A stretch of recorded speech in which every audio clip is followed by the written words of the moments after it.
차량 안에서 야영을 하는 차박이 인기를 끌고 있지만 세심한 주의가 필요합니다. 버스를 개조한 캠핑카를 빌려 공에서 야영을 즐기던 4명이 잠을 자다 숨지거나 다치는 끔찍한 사고가 발생했습니다. 우리가 느낄 수가 없단 말이에요. 냄새도 못 맡고. 사람을 태운 채 활강하는 집트랙이 공중에서 뚝 끊기는 아찔한 사고가 잇따르고 있습니다. 지난 8월 끊겼던 고흥 남열리 집트랙에서 또 한 차례 사고가 났던 것으로 확인됐습니다. 수도권의 코로나19 확산을 차단하기 위해 전남 동부권 지자체들도 비상이 걸렸습니다. 광주에서는 교회와 교도소에서 다시 번지는 양상입니다. 고병원성 AI의 전파 추세도 심상치 않습니다. 바이러스가 상당히 있기 때문에 농가별 차단 방역을 철저히 해야 한다. 지난 4일 확진된 이후 벌써 도내에서만 6건이 발생했습니다. 여러분 안녕하십니까? 월요일 밤 여수 MBC 뉴스데스크 시작합니다. 조금 전 전국 네트워크로 보도된 뉴스 지역에서 다시 한번 자세히 전해드리겠습니다. 고흥에서 개조된 캠핑카에서 잠을 자던 50대 남성 4명이 일산화탄소에 중독되면서 한 명이 숨지는 사고가 발생했습니다. 조희원 기자입니다. 55살 동창생 4명이 버스를 개조한 캠핑카를 빌려 연말 여행을 떠난 곳은 고흥군 금산면. 이들이 12시간이 넘도록 연락이 닿지 않는다는 가족들의 신고가 접수된 건 어제 저녁 8시쯤이었습니다. 순찰에 나선 인근 파출소 직원들은 일행이 금산면 도로 한 곳에 주차한 채 술에 취해 자고 있던 것을 발견했습니다. 그런데 의식을 차린 일행 중 한 명이 몸에 이상이 느껴져 나머지 일행을 살펴보니 이미 한 명은 숨져 있었고 다른 한 명도 의식 불명 상태였던 겁니다. 자기도 이제 오바이트도 하고 머리도 아프고 그래서 이상하다. 그렇게 해서 차를 세워놓고 확인을 하니까 그때 이미 한 분은 사망해 있고 한 분은 또 호흡이 곤란하고 그래서 경찰은 이들이 차 시동을 끈 상태로 연료를 태우는 무시동 히터를 사용했던 것으로 보고 차량 내부로 일산화탄소가 유입된 경위를 조사하고 있습니다. 또 무자격자가 차량 개조를 한 것은 아닌지에 대해서도 살펴볼 예정입니다. 지난해 1월에도 멀지 않은 곳에서 버스를 개조한 캠핑카에서 일가족 5명이 일산화탄소에 중독되는 사고가 발생했습니다. 텐트나 자동차 안에 밀폐된 공간에서 부탄가스를 사용하게 되면 그 연소하는 과정에서 일산화탄소가 발생을 해요. 우리가 느낄 수가 없단 말이에요. 냄새도 못 맡고. 소방당국은 일산화탄소 중독을 예방하려면 휴대용 가스 경보기를 갖추고 주기적인 환기를 해야 한다고 당부했습니다. MBC 뉴스 조희원입니다. 고흥군 영남면의 해상 집트랙이 짐을 싣고 활강하던 중 뚝 끊겨버렸다는 아찔한 사고 소식 지난 8월 전해드렸었죠. 그런데 이 사고가 발생한 6일 뒤에 또 다른 와이어가 끊어졌던 사실이 확인됐습니다. 의도적으로 사고 사실을 알리지 않은 것 아니냐는 의혹도 나오고 있습니다. 김주희 기자입니다. 고흥군 영남면의 공중하강 체험시설 고흥 집트랙입니다. 지난 8월 고흥 집트랙은 5개의 와이어 라인 가운데 화물 운송용 라인 1개가 갑자기 끊어지는 아찔한 사고가 발생했습니다. 그런데 사고 발생 이후 6일 뒤 같은 사고가 또 한 차례 발생했던 것으로 확인됐습니다.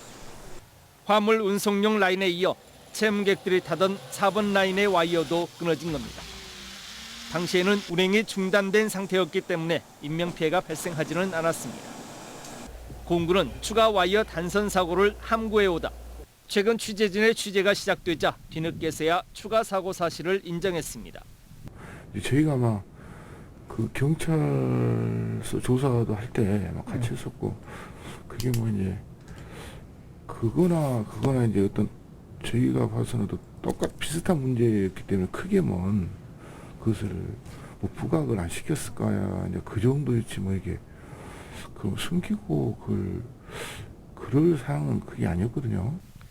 지역사회는 군의 투명하지 못한 행정에 대해 분통을 터뜨리면서 축소 은폐 의혹을 제기하고 있습니다. 군에서 이제 보훈군 지금 망신 아닙니까? 지금 30억을 투자해놓고 지금 이것이 언론에 막 터져봤자 그래서 시시하고 있는 것 같아요 지금. 고흥 집트랙 와이어 단선 사고, 지역 내 군 행정에 대한 축소 은폐 의혹까지 제기되고 있는 가운데 지지부진한 사고 원인 규명은 이제 해를 넘기게 될 것으로 보입니다. MBC 뉴스 김주입니다. 코로나19 한파가 전국을 꽁꽁 얼어붙게 하고 있는데요. 수도권에 걷잡을 수 없는 감염세가 전파되지 않을까 지역 당국도 요즘 초긴장 상태입니다. 특히 광주는 병원과 교도소, 교회에서 확진자가 다시 쏟아져 나오면서 비상에 걸렸습니다. 우종훈 기자가 취재했습니다. 지난달 17일 확진자가 무더기 일어나와 코호트 격리 조치됐던 전남대병원 1동 5층이 해제된 지 2주 만에 또 동일 집단 격리됐습니다. 이병동 신경외과에서 근무하던 간호사 2명이 확진 판정을 받았고 접촉자에 대한 검사 결과 중환자실 입원 환자 1명도 확진자가 됐습니다. 자가격리 중 증상을 보인 전남대병원 관련 확진자가 마지막으로 나온 지는 사흘 만이고 이 의료진들은 자가격리를 마치고 정상 근무를 하던 중이었습니다. 아직 바이러스가 병원 외부에서 유입된 것인지 내부에서 확산된 건지는 밝혀지지 않았습니다.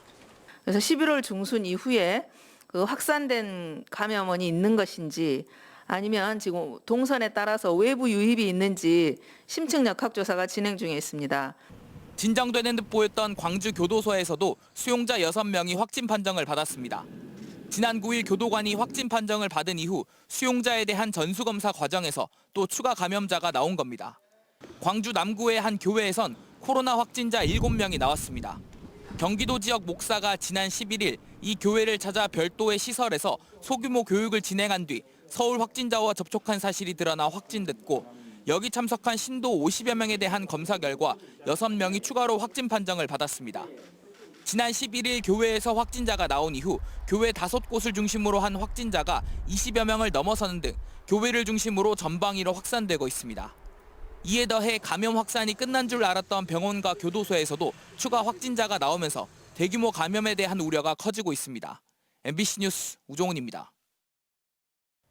전남의 코로나19 확진자도 480명으로 늘었습니다. 전라남도는 화순의 요양병원 관련 확진자가 가족과 종사자 등 5명으로 증가한 것과 관련해 도내 요양병원 종사자 10,000명에 대해 신속 항원 검사를 실시하겠다고 밝혔습니다.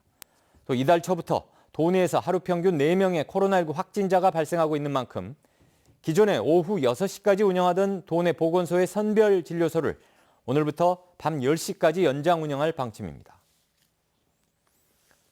코로나 확진자가 나온 순천교도소의 전수검사 결과 전원 음성 판정이 나왔습니다.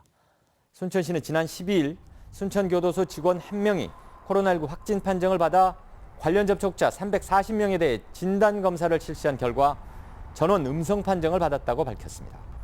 확진 판정을 받은 A씨는 업무 특성상 수용자들과 직접적인 접촉은 없는 것으로 알려졌습니다. 지난주 순천만 조류의 분변에서 고병원성 AI 항원이 검출됐다는 소식 전해드렸는데요. 도내 확산 속도가 심상치 않습니다. 지난 4일 영암을 시작으로 8일 만에 6건이나 잇따라 발생하고 있습니다. 김진선 기자입니다. 올 들어 전남에서 AI가 처음 발생한 건 지난 4일 영암 시종면의 오리농장이었습니다. 해당 농장의 10km 반경에 있어 검사를 받았던 농장은 모두 50여 곳, 모두 음성 판정을 받았습니다. 당시 음성이었던 2개 농장의 오리들이 불과 일주일 만에 고병원성 AI에 감염됐습니다. 영암군 덕진면의 유경오리 농장으로 지난 9일 인근 나주의 오리 농장이 확진되면서 또다시 검사 대상이 됐다 검출됐습니다. 현재까지 전남에서는 최근 8일 만에 영암과 나주, 장성 6개 농가에서 고병원성 AI가 발생했습니다. 지난 2017년 겨울철 한 달여 동안 11건이 발생한 데 비해 확산이 빠르다 보니 AI가 연중 발생했던 2014년, 2016년만큼이나 살처분 숫자가 늘고 있습니다. AI 발생이 급증한 유럽 등지에서 날아든 철새들의 분변이 농로나 들녘, 하천 등에 뿌려지면서 농가로 유입된 것으로 추정하고 있습니다. 들녘에 어떤 고병원 바이러스가 상당히 있기 때문에 농가별 차단 방역을 철저히 해야 한다라는. 전라남도는 도내 오리 농장에 통제 초소를 설치하고 사료 차량의 출입 사전 승인제를 운영하는 등 전파 방지를 위한 관리를 강화하고 나섰습니다. MBC 뉴스 김진선입니다.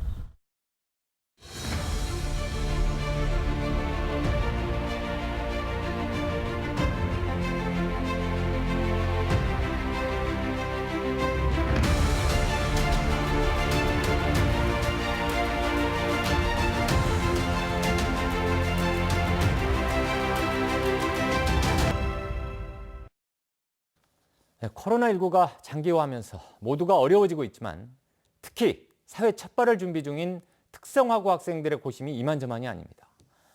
기업들이 실습생을 꺼리는 데다 채용 시장도 몰려서 열리기 때문인데요.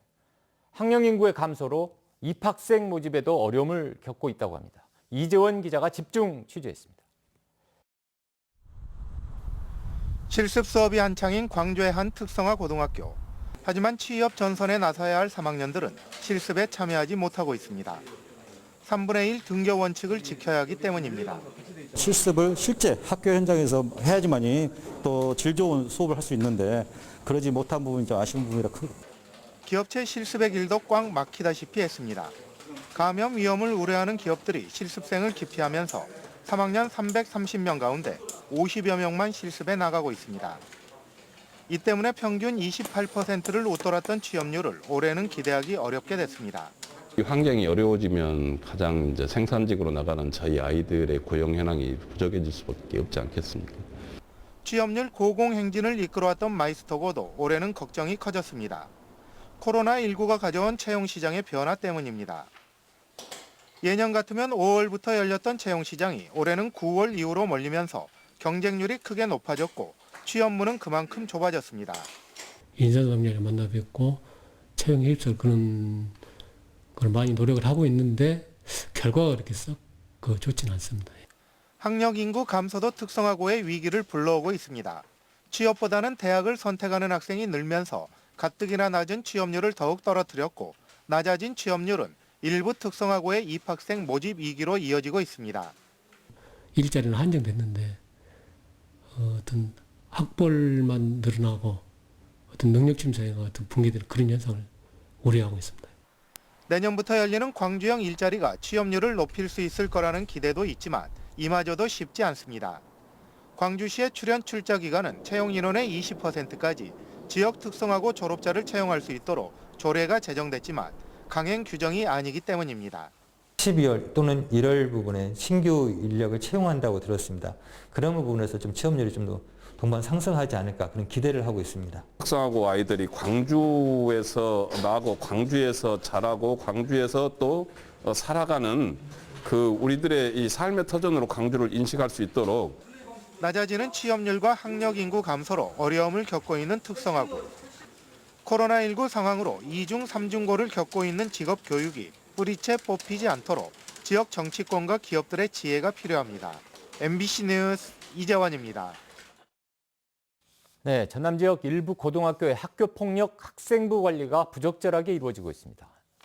전남교육청 관사 자료에 따르면 전남 지역 모 고등학교는 일부 학생들의 학교폭력 기록을 일부만 기재하거나 삭제 기간이 지나지 않은 졸업생들의 학교폭력 기록을 학생부에서 삭제했습니다.